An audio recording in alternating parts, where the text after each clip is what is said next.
Assalamualaikum warahmatullahi wabarakatuh. Waalaikumsalam. Waalaikumsalam warahmatullahi No, wabarakatuh. Alhamdulillahirabbil alamin. Wassalatu wassalamu ala asrofil anbiya wal mursalin sayyidina Muhammadin wa ala alihi washabbihi ajmain. Amma ba'du. Yang saya hormati semuanya, Ibu Nur Aida, Bapak Hidayat, Pak Hamid, saya kasih, dan Pak semuanya tidak saya sebut satu-satu, para senior, para peserta pengajian yang berbahagia, kita banyak bersyukur pada Allah. Salawat dan salam kita persembahkan ke hadapan ikutan kita Muhammad Rasulullah Sallallahu Alaihi Wasallam. Senang sekali rasanya pagi hari ini saya diundang, diberi kesempatan untuk bicara di forum yang mulia ini. Saya dihubungi oleh Pak Samsudin. Saya ngaku bahwa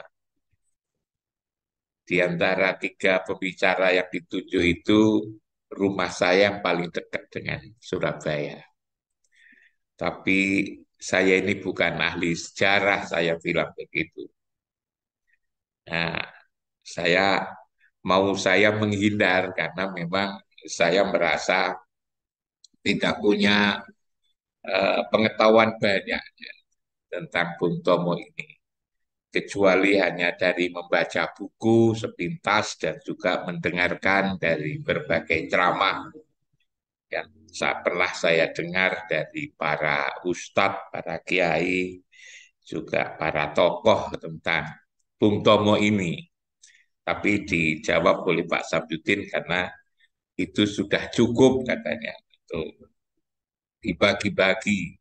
Toh kita tidak akan bicara tentang sejarahnya, tetapi kita ingin nangkap nilai-nilai yang bisa kita ambil dari perjuangan Bung Tomo. Nah, kalau itu maka eh, saya mencoba untuk memenuhi permintaan ini dan tentu saya bersyukur, bersenang hati bisa bersilaturahim dengan ibu dan bapak-bapak semuanya.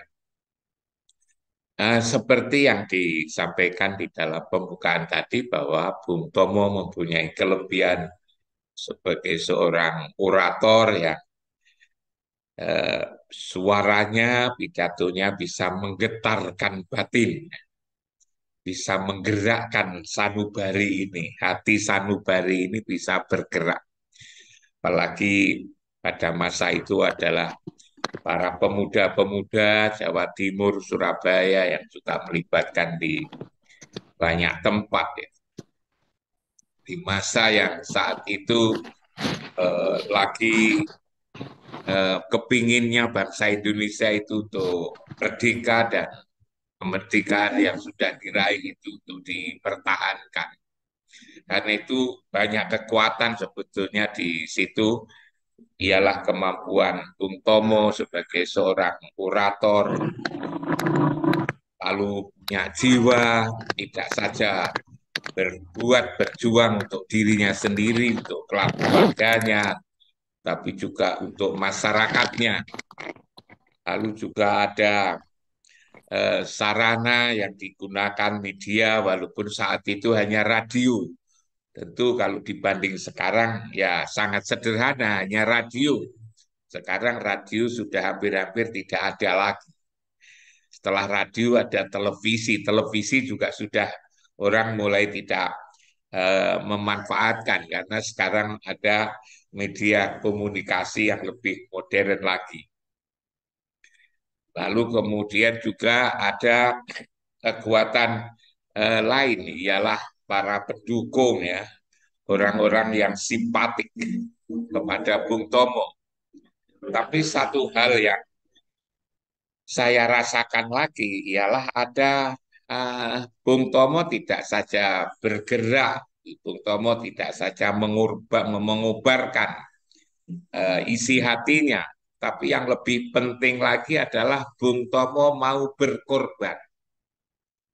Kekuatan berkorban inilah yang barangkali akhir-akhir ini rasanya sudah tidak seperti zaman dulu ya, zamannya waktu masih dalam perjuangan itu. Kemauan berkorban. Jadi berjuang itu harus dibarengi dengan berkorban, itu yang saya lihat itu. Dan pengorbanannya itu tidak dihitung sampai nyawa pun itu. Kalau sudah berjuang, nyawa pun itu diberikan, berani mati ya. Tadi juga disebut-sebut pasukan berani mati. Kalau sudah ada suasana berani mati ini kan pengorbanannya kan tidak terbatas, tidak terbatas. Dia seorang orator, dia bisa menunjukkan isi hatinya, suasana batin yang sesungguhnya sangat mulia untuk memperjuangkan tidak saja dirinya sendiri, tapi juga masyarakat, plus kesediaan untuk berkorban. Dan pengorbanannya tidak terhitung karena sampai mati ini. Nah, ini saya kira pelajaran penting sekali. Kalau soal orator, kemampuan berbicara, sekarang ini kan banyak sekali orang mau berbicara, orang bisa berbicara itu. Bisa menulis, itu kan banyak sekali orang yang bisa menulis itu. Bahkan tulisannya sekarang sudah hebat-hebat, tidak saja dari refleksi hasil pikirannya sendiri, sudah berbagai macam jurnal, berbagai macam buku dikutip, itu kan sudah luar biasa sekarang ini. Kemampuan media sudah tidak saja radio, tapi juga lebih canggih lagi. Tapi kenapa kok masih kalah? Mengapa pertanyaannya? Kok masih kalah kita ini? Gerakan kok masih susah? Ya karena itu tadi, mungkin kemauan untuk berkorban ini yang kurang. Akhir-akhir ini orang mau pidato, mau menulis, mau ngajak orang, tapi dirinya sendiri belum tentu kalau mau melaksanakan, apalagi mau mengorbankan. Di dalam Al-Quran itu kan juga dikatakan atak murunan nasa bil birri watan sauna ampusakum wa antum tatlun alkitab afala takilun. Mengapa orang lain kamu ajak untuk berbuat baik sedangkan kamu melupakan dirimu sendiri? Lima takulu nama lataf alun.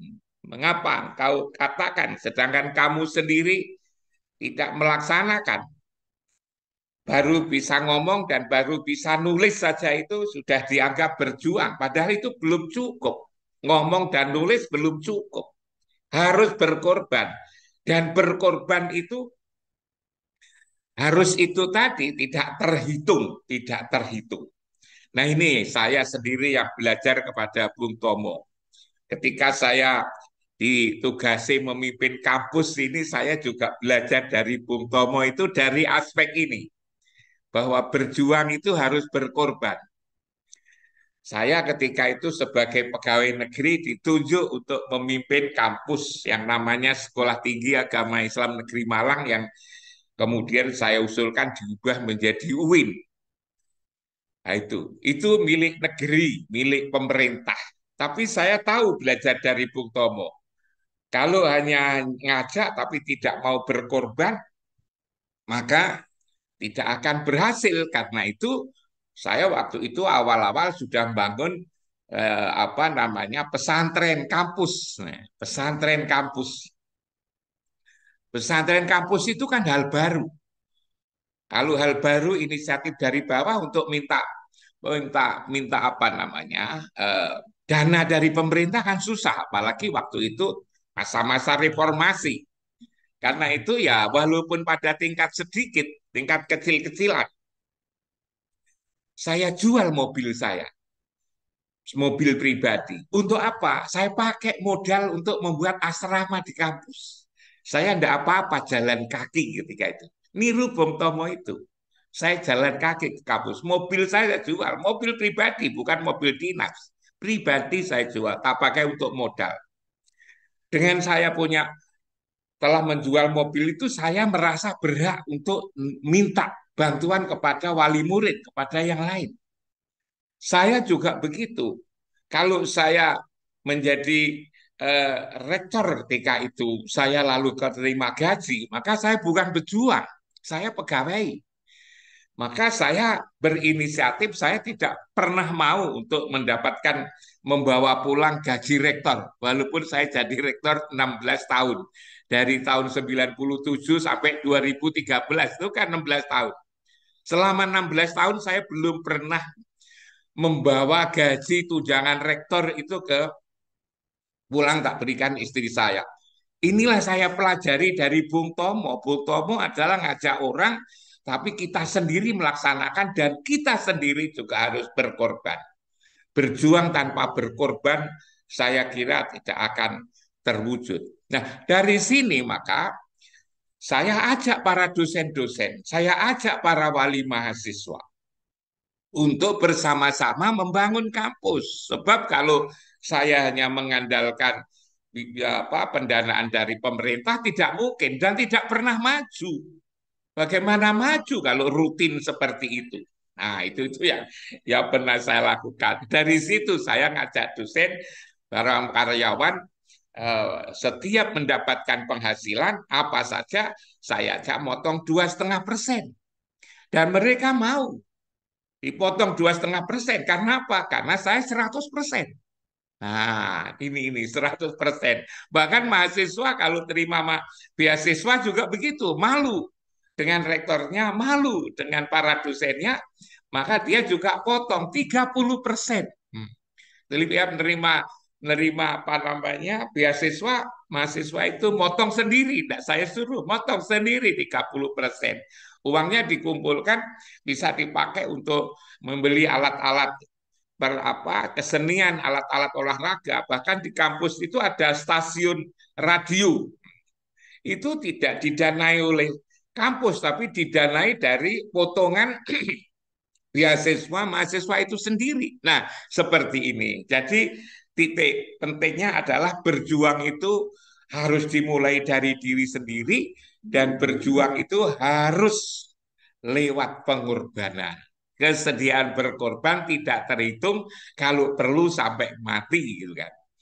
Nah, orang berjuang kalau tidak berkorban, orang ngajak berjuang tapi tidak mau berkorban, namanya sebetulnya bukan pejuang, tapi bahasa Arabnya simsaroh atau broker atau juga makelar. Kumpulan makelar itu tidak pernah ada kemajuan. Nah, saya khawatir ya. Jangan-jangan masyarakat sekarang ini bukan masyarakat pejuang, tapi kumpulan dari para makelar-makelar. Jabatan-jabatan saja dibeli. Karena dia sudah membeli, maka juga tidak akan lalu mau mengorbankan. Kalau namanya sudah beli, sudah sogok menyogok, seperti misalnya pemilu sekarang ini, para calon-calon itu lalu dekati masyarakat. Kalau tidak lagi nyalonkan juga tidak dekat masyarakat, lalu kemudian memberi uang, nah, memberi uang pada rakyat, memberi sembako, gitu kan. Nah, karena sudah mengeluarkan sembako, tak kalah jadi juga sudah hilang. Nah, ini namanya dan karena sudah membeli tadi, maka dia akan mencari balian. Nah, namanya bukan pejuang ini, namanya adalah makelar. Jadi Bung Tomo dulu bisa mempertahankan serangan dari Inggris di Nika itu berhasil dengan alat yang sederhana lewat apa namanya orasinya. Ya, sekarang ini sudah begitu lengkap kok tidak berhasil. Mungkin jiwa berjuang dan berkorbannya ini yang tidak ada. Jiwa pejuangnya sudah berubah menjadi jiwa makelar. Bangsa ini jangan-jangan dipimpin oleh para makelar. Bukan bangsa pejuang, tapi bangsa broker, bangsa simsarok, bangsa makelar. Di mana-mana kumpulan makelar itu tidak melahirkan kemajuan. Di mana-mana yang namanya masyarakat makelar itu, masyarakat simsarok broker itu yang terjadi adalah suasana hiruk pikuk, suasana berisik, bertengkar satu sama lain. Lah itulah di dunia permakelaran ini kan mesti begitu. Saling tuduh menuduh, saling mengatakan kamu dapat apa, kamu dapat seberapa, aku kok dapat sekecil, kamu kok dapat lebih banyak. Akhirnya berisik itu. Hukum pun lalu kemudian juga dimainkan. Memainkan hukum itu kan karena masyarakatnya masyarakat simsaro, masyarakat apa namanya? Masyarakat broker kayak begini ini. Ini saya kira kita apa namanya mengingat Bung Tomo ini nilai penting bahwa berjuang itu adalah harus berkorban. Yang dipikir jangan lalu gajinya kok belum naik gitu kan. Kok tidak ada tunjangan ini, tunjangan itu juga mental buruh. Kalau sudah ngomong upah itu konotasinya adalah buruh, bukan pejuang. Walaupun dia disebut pejuang-pejuang, tapi sebetulnya mental yang ada dalam dirinya itu adalah buruh saja sebetulnya.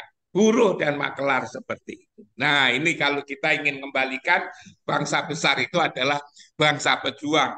Hambatan apapun, kalau apa namanya di diusahakan, perjuangkan lewat pengorbanan, mesti akan sukses. Nah, itu satu. Yang kedua, saya belajar dari ajaran Islam ini bahwa perjuangan Bung Tomo itu adalah dasar melawan musuh yang berlipat-lipat kekuatannya itu. Nah, itu. Tapi sebetulnya kalau Islam sama dengan perang Badar, perang Uhud, perang Kondak itu perangnya Bung Tomo itu sebetulnya masuk kategori perang kecil sebetulnya. Ketika Rasulullah selesai perang Badar itu kan ngomong kepada sahabat mengatakan bahwa kita baru menyelesaikan perang, tapi ini adalah perang kecil. Masih ada perang besar lagi. Lah perang besar yang dimaksud itu apa? Perang besar itu ternyata adalah perang melawan hawa nafsu, perang melawan dirinya sendiri. Bahwa ternyata di dalam diri kita ini ada musuh. Musuh yang harus kita kalahkan yang lebih berat daripada musuh yang berupa fisik itu. Yang ada pada diri kita sendiri itu apa? Yang dikatakan di dalam hadis Nabi, ada atuwika nafsuka alati baina jambaika. Hendaknya musuh yang kamu kalahkan pertama kali adalah musuh yang ada pada dirimu sendiri. Kan? Di dalam diri ini ada berbagai macam musuh mulai dari diri kita ini yang tidak mau kelintasan, yang tidak mau kerendahan, yang tidak mau kekurangan, yang tidak mau yang kalah ya. Itu penyakit given kepada seluruh manusia itu. 4 penyakit itu lalu berkembang lagi menjadi 10 jenis penyakit mulai dari aji, ria, sombong, iri, dengki, tamak, lalu fitnah, loba, takabur, menjadi 14. 4 ditambah 10, 14. Lalu kalau 14 penyakit ini masih lagi berarti dibiarkan, tidak dimatikan atau tidak dilumpuhkan penyakit yang ada di dalam ini. Lalu ada lagi, beranak pinak lagi, 3 lagi setidaknya. Ialah dendam, ialah permusuhan, adalah perusak. 17 penyakit yang ada di dalam hati ini. Yang ini semua sebetulnya menghalang-halangi kita untuk berjuang, untuk berkorban itu tadi. Nah, melawan penyakit yang ada di dalam diri inilah sebetulnya yang disebut sebagai perang besar. Kalau menurut Rasulullah ketika itu. Dalam hal perang fisik, saya kira Indonesia itu sudah selesai ya. Mungkin kalaupun ada hanya peluang-peluang, kemungkinan-kemungkinan kita mengantisipasi, tetapi yang real, yang jelas itu adalah perang melawan diri sendiri ini. Perang yang tatkala mendefinisikan dirinya itu siapa, yang kemudian tatkala harus berjuang itu berjuang di mana, lalu lapangan perjuangan itu apa, ini yang Yang itu yang berat itu sebetulnya melawan diri sendiri itu. Nah, dikatakan berat coba bangsa kita ini termasuk juga umat Islam. Kenapa kita ini kok ketinggalan? Kenapa umat Islam itu yang punya pedoman Al-Quran dan Sunnah itu kan coba ajaran yang paling mulia itu kan Al-Quran dan As-Sunnah ini yang selalu kita baca. Membacanya saja dapat pahala. Tapi kenapa tidak mengantarkan, belum berhasil mengantarkan menjadi masyarakat yang unggul, yang negara-negara yang dihuni oleh orang Islam ini. Kalau kita lihat misalnya ke Yaman, kita lihat misalnya ke Irak, kita lihat ke Iran, kita lihat misalnya ke Yordan, di negara-negara teluk, ya kaya memang mereka, tetapi dari sisi keilmuan belum mendapatkan pengakuan. Negara-negara Sudan, Libya, Syria, kita lihat Aljazair, sampai Maroko yang sebelah barat sana itu, yang mayoritas Islam. Kenapa itu ribut? Kenapa itu berselisih? Kenapa itu saling bermusuhan di antara? Akhirnya lalu dari sisi ekonomi, dari sisi pendidikan, dari sisi apa saja itu terpuruk seperti ini, ketinggalan jauh. Maka disinilah menurut saya umat Islam perlu berjuang itu, perlu berjuang. Lah kenapa tidak mampu, tidak mau melakukan perjuangan? Bagaimana meningkatkan kualitas diri, kualitas masyarakat, kualitas pendidikannya? Tidak mau itulah sebetulnya karena ada penyakit yang ada di dalam hati ini sesungguhnya, penyakit yang ada di dalam hati. Karena itu kalau dulu zaman Bung Tomo itu adalah semacam perjuangan melawan apa namanya kekuatan fisik ya, kekuatan material, kekuatan yang nyata. Maka kita sekarang ini dihadapkan oleh satu masalah besar yang tidak terlalu tampak tapi menentukan. Tapi menentukan. Saya sebagai orang yang seumur-umur mengurus pendidikan, saya sedih terus terang. Setelah umur saya sudah lebih dari 70 tahun ini, saya itu sedih terus terang aja. Melihat sarjana semakin hari semakin banyak. Lembaga pendidikan juga semakin banyak. Tetapi kalau saya renungkan, saya perhatikan hasilnya. Hasilnya orang sudah lulus S1, mestinya dengan lulus S1 itu hidupnya tercerahkan. Lalu sudah S2, S2 lebih pintar lagi, S3. Tapi kenapa itu sudah lulus sarjana, lulus S2, lulus S3 kok tambah bingung, menjadi bingung. Jangankan untuk bekerja memenuhi kebutuhan orang lain, orang banyak, kebutuhan sendiri saja tidak cukup. Mengapa seperti ini? Mengapa kok lalu kalah? Mungkin ini karena adalah kualitas. Kalau itu kualitas, apa yang salah? Nah, barangkali mulai dari bagaimana cara memandang manusia yang tidak benar, bagaimana mendidiknya yang juga tidak benar, bagaimana mengelola, memberikan wawasan juga tidak benar. Kita sekarang ini, wong sudah waktunya zamannya zaman kualitas. Sekarang ini yang dituntut kan kualitas. Tapi coba lembaga pendidikan itu kebanyakan, ya tidak semua, tapi kebanyakan hanya berlomba-lomba telah meluluskan sekian ribu orang setiap tahun, telah wisuda 3 kali, 4 kali, 5 kali, 6 kali dalam 1 tahun. Tapi orang yang wisuda bukan orang yang tercerahkan, orang yang diwisuda malah orang yang membingungkan.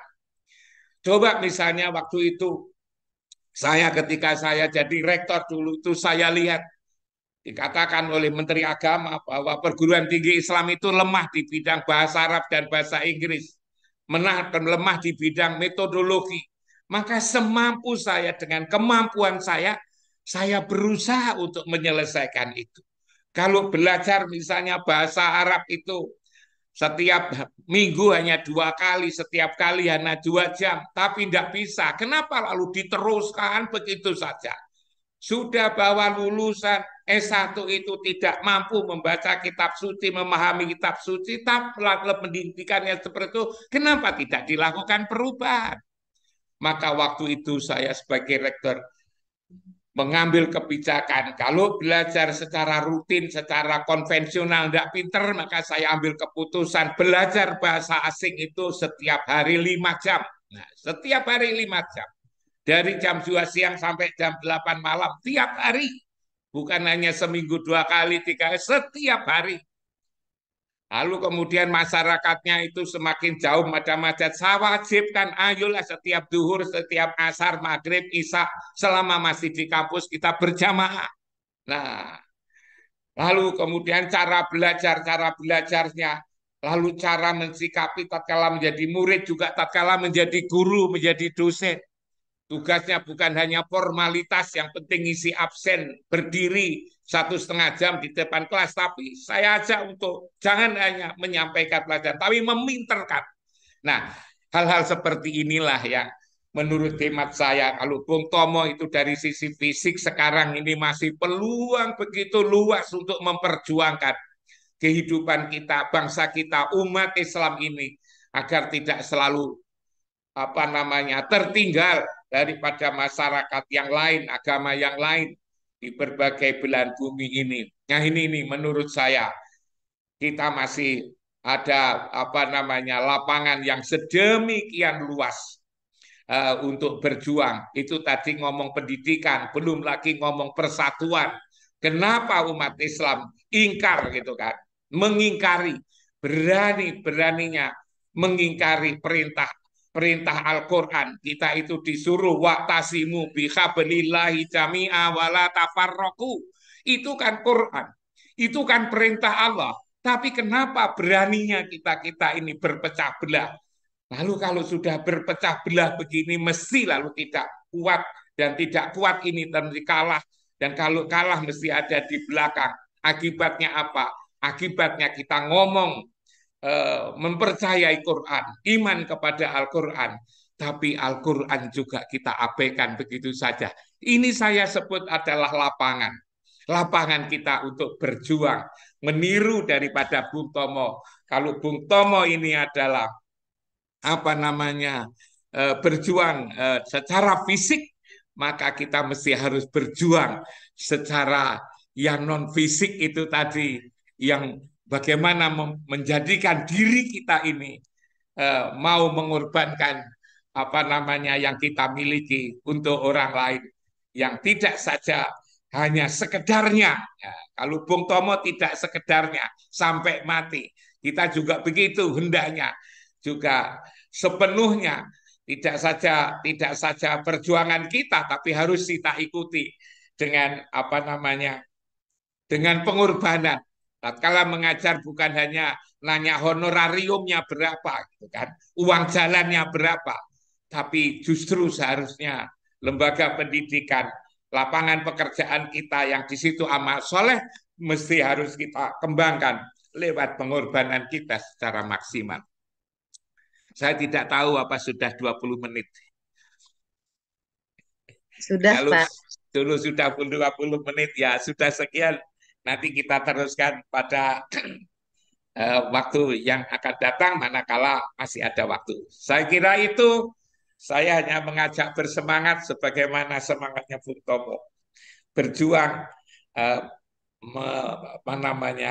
fisik yang dulu, sekarang berjuang untuk bagaimana memperkokoh tekad kita ini. Jangan kita menjadi buruh, jangan kita menjadi makelar atau broker, tapi ayolah hidup kita ini menjadi pejuang-pejuang. Sebab yang akan mulia itu bukannya buruh, pekerja. Bukankah buruh itu, tapi bukan berarti buruh itu jelek, ya tidak. Tapi walaupun sehari-hari kita buruh, tetapi kita punya mental berjuang sebagaimana Bung Tomo. Makasih, kurang lebihnya mohon maaf. Assalamualaikum warahmatullahi wabarakatuh.